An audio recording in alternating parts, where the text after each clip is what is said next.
Acercaos, hijos de Sigmar, seguidores de Malekith o devotos de Nagash. Acercaos y prestad atención. Sed bienvenidos a la Posada del Martillo.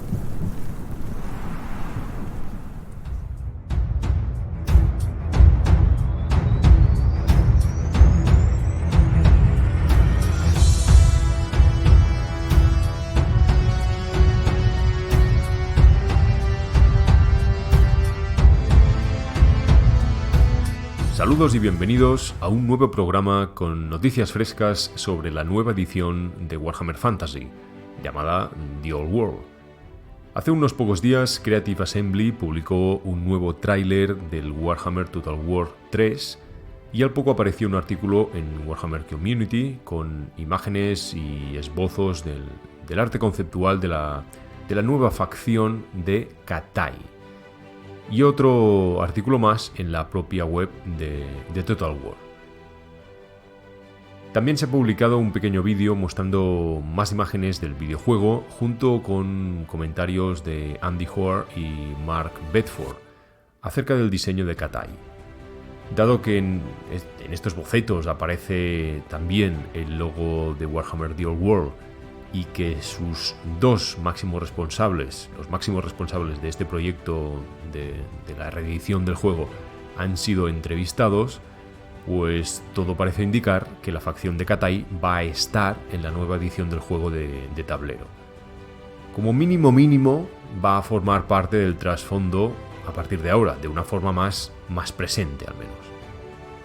Así pues, aquí estamos para analizar lo que han dado de sí estas imágenes y entrevistas.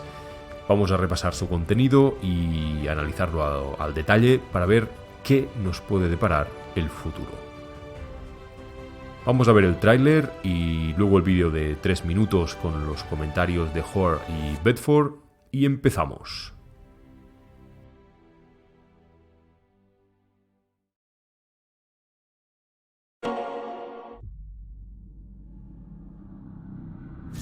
From the stars came the will to shape fate, hurling this world toward ruin.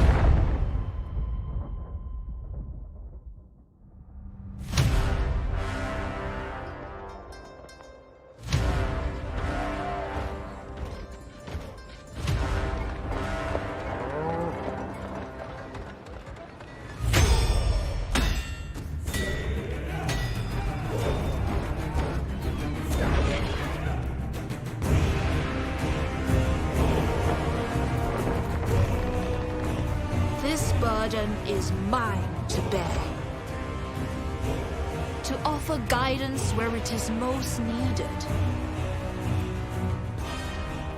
To demand sacrifice.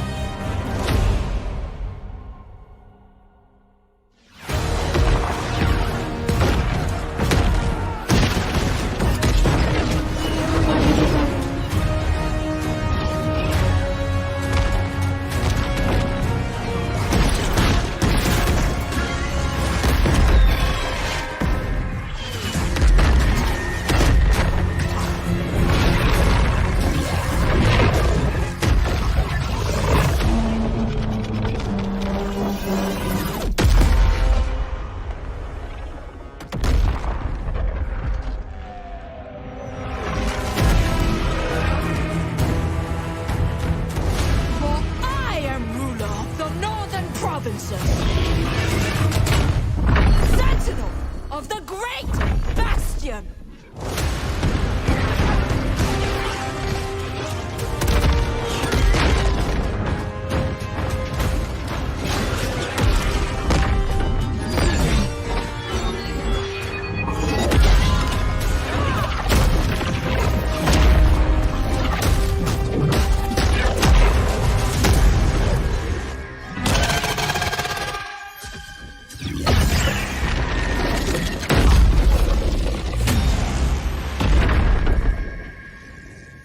Supreme Matriarch of Nangao.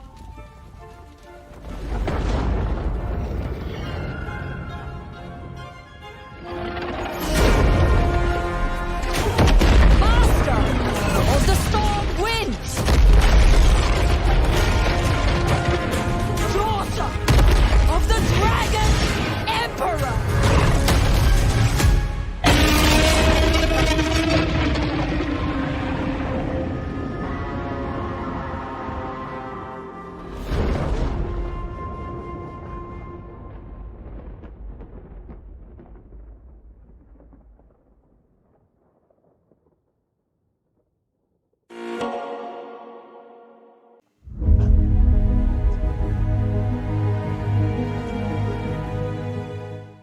Katai ha formado parte de Warhammer desde que Warhammer es Warhammer.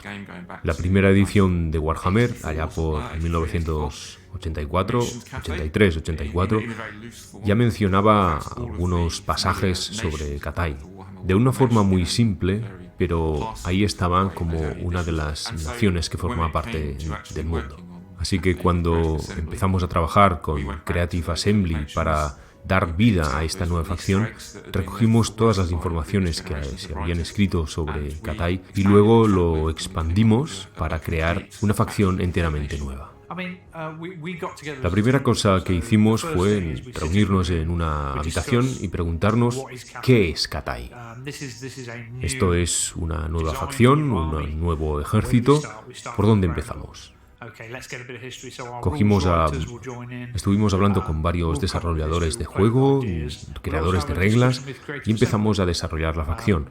Y luego los diseñadores de Creative Assembly nos ayudaron y mediaron entre nosotros para tratar de encajar mejor todas estas piezas. Como el resto de facciones de Warhammer, como el resto de casos de las facciones de Warhammer, también en este caso empezamos por fijarnos en la historia militar real, en este caso de China. Nos fijamos en sus ropas, en su panoplia, en su forma de hacer la guerra y luego le añadimos una capa de fantasía.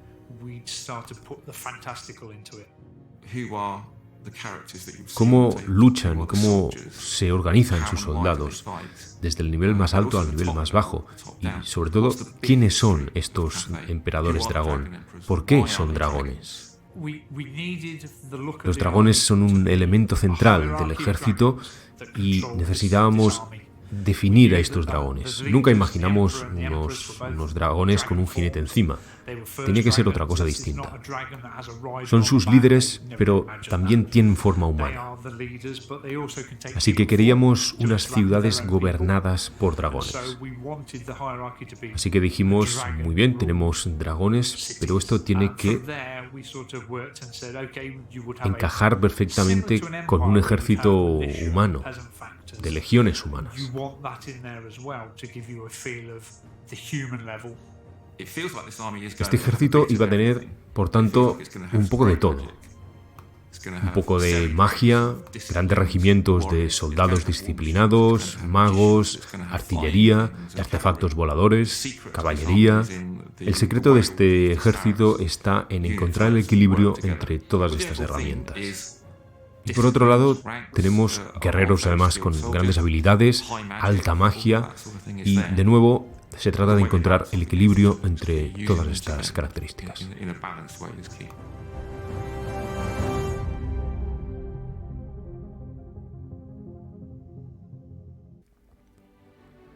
Como siempre, un tráiler impresionante, con dos facciones enfrentadas, Katai y demonios de Tzeentch.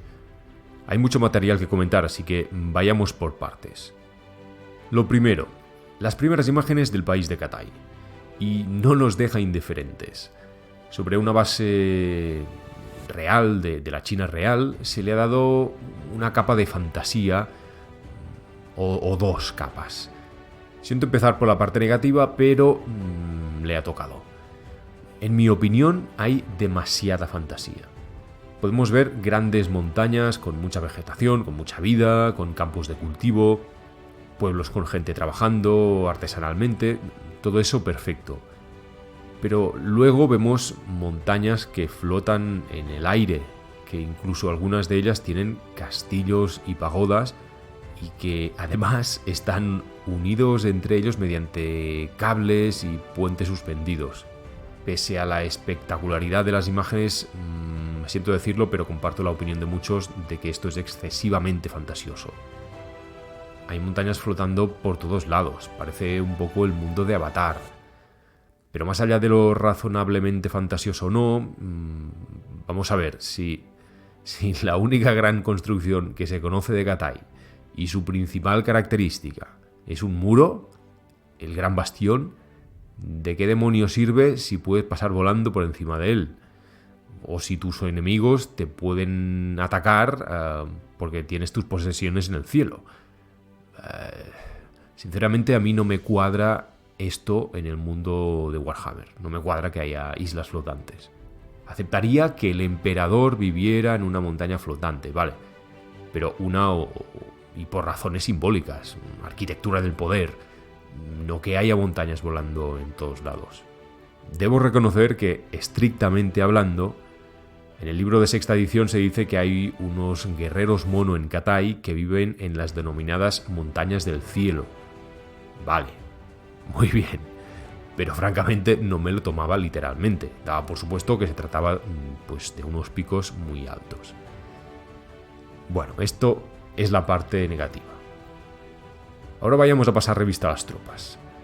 Aquí sí que hay que reconocer que se han mantenido totalmente fieles al poco trasfondo que había escrito hasta ahora. Todas y cada una de las tropas que aparecen aquí han sido mencionadas alguna vez en el trasfondo de Warhammer. Si queréis comprobarlo, podéis escuchar el podcast que hicimos sobre Cathay, sobre las estepas orientales y demás, en el programa número 19. Ahí tenéis citadas y con sus referencias las menciones a estatuas gigantes de terracota, que en algunos sitios pone que es de cerámica, cocida por tanto, falanges de soldados, caballería de dragones, cañones, referencias a las armas de fuego, de pólvora, etc. Hoare y Bedford mencionan en esa pequeña entrevista de 3 minutos que en efecto hicieron un vaciado de la información existente hasta entonces. Y con eso, junto con fuentes sobre la historia militar de la China en el mundo real, a partir de ahí, con esa base, empezaron a desarrollar toda una cultura warhammera, ¿no? o warhámica, una nueva facción para este universo. Y con todas estas referencias, pues acaba apareciendo un ejército con multitud de tipos de tropa. Desde artillería a dragones monstruosos, pasando por globos aerostáticos o poderosos hechiceros. La clave del éxito de este ejército, dicen sus creadores, es que al igual que el Imperio hay que encontrar el equilibrio, no el balance, el equilibrio entre todos estos elementos a tu alcance.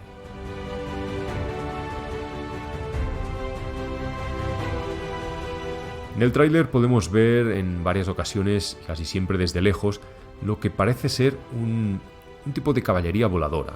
Parecen caballos con escamas, con alas de dragón y una cabeza bovina.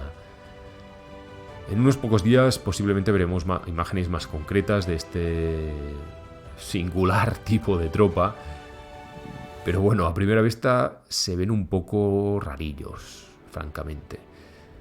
También vemos una imagen espectacular de grandes bombardas tiradas por bueyes, además ricamente decoradas, que luego vemos en acción en batalla. Obviamente la pólvora es una de las grandes armas de la que disponen los catayanos, no solo en artillería, sino también en forma de los famosos bastones o lanzas de fuego que justamente comentamos la semana pasada en el podcast sobre Nagash y que volveremos a hacerlo en el del origen de los vampiros. Estos palos con cabeza de dragón que llevan estos tipos vestidos de gris oscuro en el tráiler son el tipo de cañón de mano que se conoce en la historia real, en nuestra historia. No son fusiles, solamente podían dispararse una vez y tenían un alcance muy corto, cosa que se representa perfectamente en el tráiler porque justo después de lanzar la primera andanada, los tiradores retroceden y son reemplazados por la infantería con alabardas. Sin embargo, al inicio del tráiler también se aprecian tropas ligeras con arcos.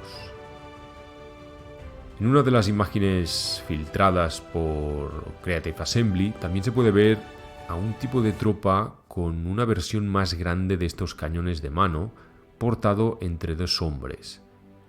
En estas mismas imágenes también se observa una máquina de guerra mágica, una especie de artefacto similar al artefacto de los dioses de los hombres lagarto, que está tirado por un yugo de 4 caballos. Bueno, este es el apartado mágico. En cuanto a la infantería, hay al menos 3 tipos, que son las que aparecen en los bocetos del artículo en Warhammer Community. Una infantería ligera, posiblemente en plan milicia, una leva de ciudadanos armados, que en el tráiler visten de rojo y en los bocetos de azul y naranja, con esos sombreros cónicos tan característicos. Como os digo, podemos verles con armas de combate cuerpo a cuerpo y también con arco.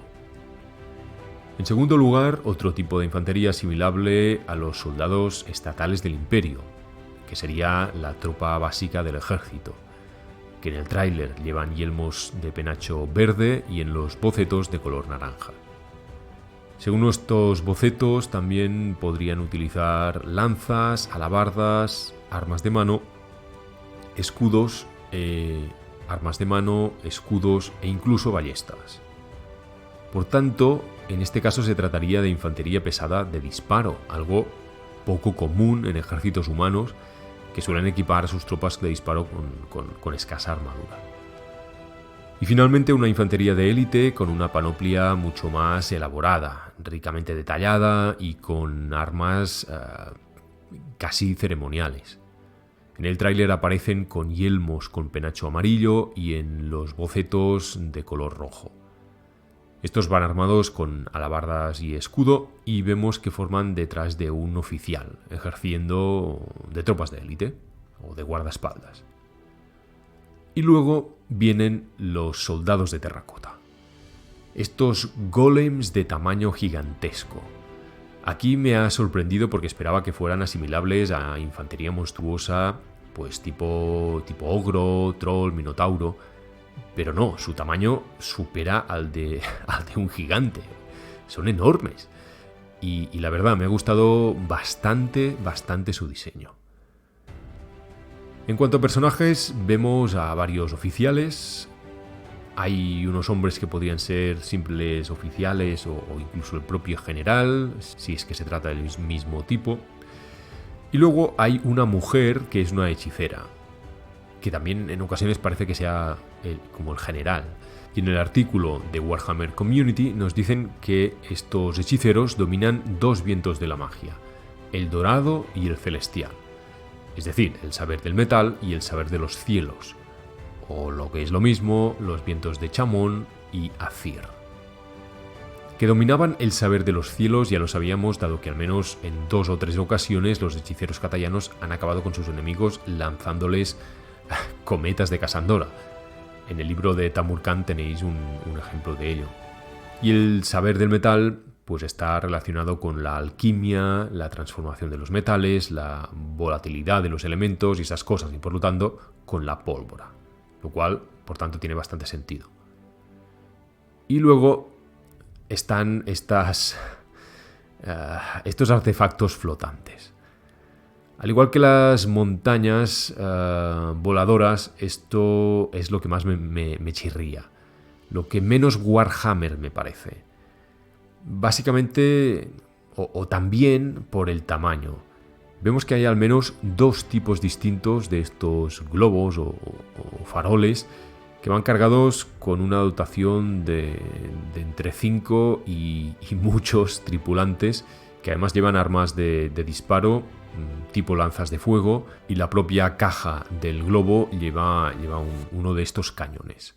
Ya entiendo que quieran incluir tropas nuevas, ingenios mecanizados y demás, pero hasta cierto punto. No lo veo aberrante, pero sí algo desproporcionado. Aunque la verdad es que si la gente de Libaras ya tenía dirigibles hace 4000 años, pues no parece tan exagerado que los catayanos tengan su propia versión. Luego, pensando en el juego de tablero, bueno, sí, podría ser un elemento central de un gran ejército de miniaturas. Pero eso sí, si llegan a sacarlo, yo quiero un dirigible enano. Aquí tiene que haber para todos. En el artículo de Warhammer Community también se menciona que aparecerá caballería y otros tipos de tropa. ¿Qué otros tipos de tropa podría ser? Pues en el trasfondo antiguo se mencionan a perros de piedra, estas típicas esculturas guardianas en los templos chinos, de hecho, bueno, como los leones del Congreso de los Diputados, ¿no? Un poco. También se mencionan en el trasfondo hermandades de monjes que pueden matar con un simple toque de la mano, extraños guerreros mono Y además se subraya mucho que dentro de Cathay hay muchos pueblos distintos, hay muchas culturas distintas. Por tanto, las posibilidades son enormes.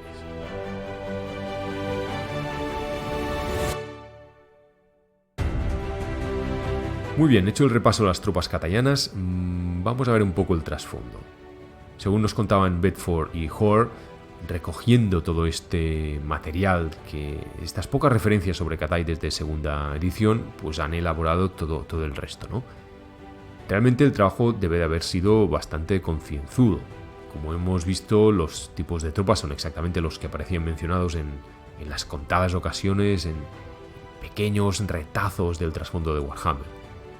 Pero incluso han llegado a perfilar los atributos de cada tropa para que los desarrolladores del Total War pudieran otorgarles el tipo de armas, de habilidades y características a todos ellos. Por lo tanto, es como si ya tuvieran un libro de ejército. Bien, volviendo al trasfondo, ¿qué sabemos sobre Cathay?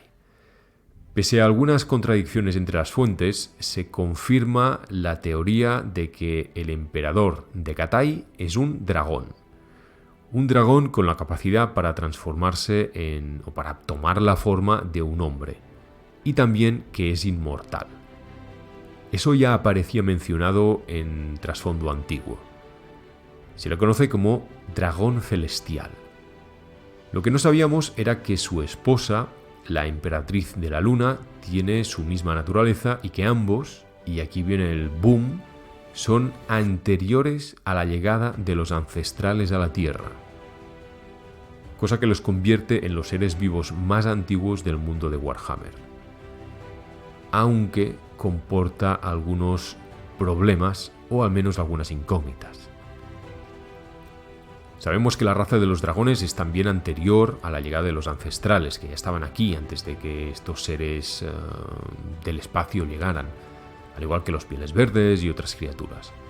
Luego llegaron los ancestrales, crearon las distintas especies de hombres lagarto, crearon a los elfos, a los enanos, a los hombres, los ogros, los halflings, y luego con el colapso de los portales se crearon los hombres bestia.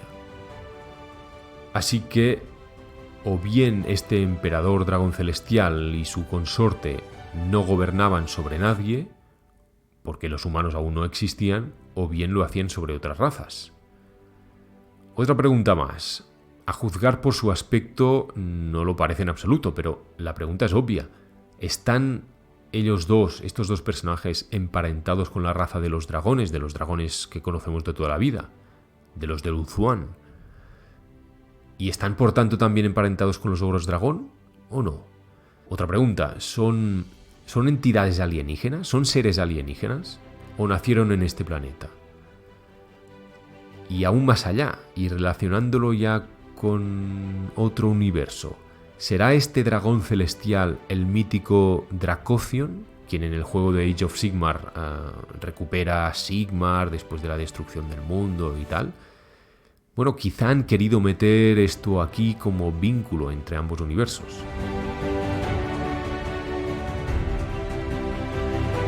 Bien, el caso es que esta pareja tiene como mínimo, y parece que habrá más, como mínimo tiene un hijo y una hija, que serán los personajes legendarios del videojuego. El hijo se llama Zhao Ming, llamado el Dragón de Hierro, y es el guardián de las provincias occidentales del país y el señor de Shanyang, que como vimos en el podcast número 19 es una de las pocas ciudades conocidas de Cathay y hasta donde llegaron los tileanos Rico y Robbio, y que también apareció en el tráiler de Kislev. Por su parte, la hija se llama Miao Jing, dragón de la tormenta, guardiana de las provincias del norte, centinela del gran bastión, maestra de los vientos de tormenta y suprema matriarca de Nangao. Todos estos son sus títulos. Nangao, por cierto, es otra ciudad ya mencionada de Cathay que aparece en el mapa del... Si no recuerdo mal, está en el mapa del reglamento de sexta edición. Y este personaje, este Miao Jing, es el personaje que aparece en el tráiler. Nos han dicho que que viene probablemente aparezcan más imágenes o un nuevo tráiler, esta vez con el otro personaje, con Zhao Ming. Bien, esta mujer dragón, al inicio del tráiler dice algo muy importante. Dice: de las estrellas vinieron aquellos con la voluntad de moldear el destino, arrojando el mundo hacia la ruina. Se está refiriendo a los ancestrales, y aquí se está posicionando claramente contra el caos, cosa que, por otro lado, vemos claramente en el tráiler, dado que está luchando contra los demonios de Tzeentch. Pero el caso es que culpa a los ancestrales de traer esta plaga al mundo. Fueron los ancestrales quienes construyeron los portales dimensionales y, por lo tanto, aquellos que trajeron la magia y con ella al caos. Y esto nos da un punto de vista interesante. A ver si siguen desarrollándolo, a ver qué tipo de relación pueden tener con los hombres lagarto. Porque además recordemos que hubo una expedición, una flota catayana llegó a las costas de Lustria en el pasado. A ver si exploran este punto. Sobre el emperador dragón celestial, y esto supongo que lo borrarán del trasfondo porque deja de tener sentido, pero la cosa es que en los libros antiguos aparecen mencionados varios nombres. El emperador Bu, en el libro de mercenarios de quinta edición, el emperador Pu Yi, en la White Dwarf 47, hablando sobre Hobgobla Khan, o el emperador Shen Wong en el libro de ejército de los reinos ogros de sexta edición. Estos son los que conozco, quizá incluso hay alguno más. Entonces, o bien este hombre ha ido cambiando de nombre, cosa poco probable, o bien eran distintas personas y por tanto emperadores mortales que ahora tendrán que borrar del trasfondo. Otra opción sería que estos Shen Wong, Pu Yi y Bu, estos hombres, pasen ahora a ser nombres de gobernantes provinciales, de algunos de sus hijos, y no necesariamente del propio emperador dragón celestial. Y por último, se menciona también a un misterioso rey mono. Según el libro de rol de segunda edición, el libro Hijos de la Rata Cornuda, sobre los Scavens, en el año 2377, por tanto algo bastante reciente y muy cercano a las fechas que se barajan en Old World, dice lo siguiente: el rey mono se alza con el poder en Katai, escoge al señor de la guerra Kishkik del clan Eshin como consejero y comienza a comerciar con el imperio Skaven. Bueno, a mí me parece que este rey mono es un poco hereje. A ver en qué queda todo esto.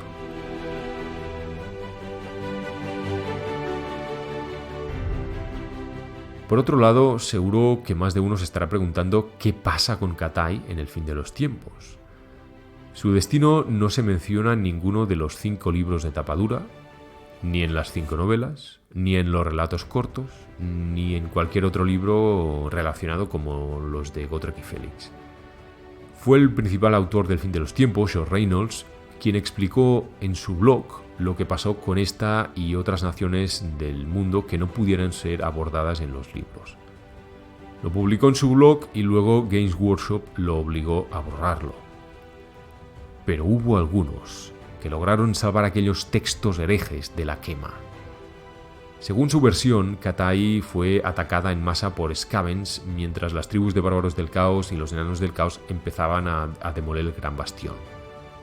Los números de sus enemigos eran tan enormes que las huestes del emperador dragón no daban abasto. Y finalmente, pues las máquinas de los hijos de Gashut abrieron brecha en el bastión, en el gran bastión. La guerra se extendió así por todo el reino y pese a los esfuerzos del emperador, no era suficiente para contenerlos. Y en estas que llega Grimgor.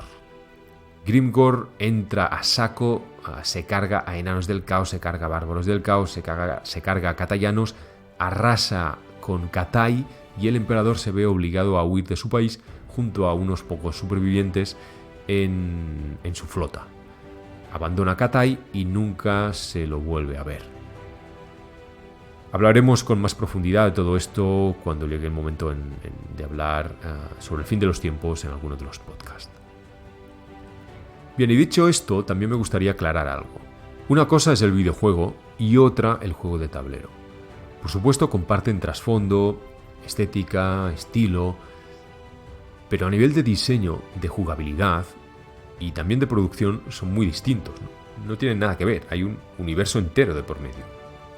Por lo tanto, no necesariamente todo lo que veamos en el videojuego va a estar en el juego de tablero.